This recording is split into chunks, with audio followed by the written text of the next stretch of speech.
Ассалаумағалейкум, құрметті ақтөбеліктер, құрметті Қазақстанның халқы.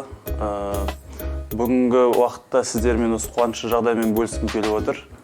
Осыдан бір жыл бұрын осы Рой компаниясы арқылы біздер тіркелген болатынбыз. Осы компанияға сенім артып, және сол сенімімізді ақтады Рой компаниясы. Осы бір жылдың ішінде осы қуанышты жағдайға кенеліп жатырмыз. Отбасымызбен 4 комнаталы үйге қол жеткізіп жатырмыз.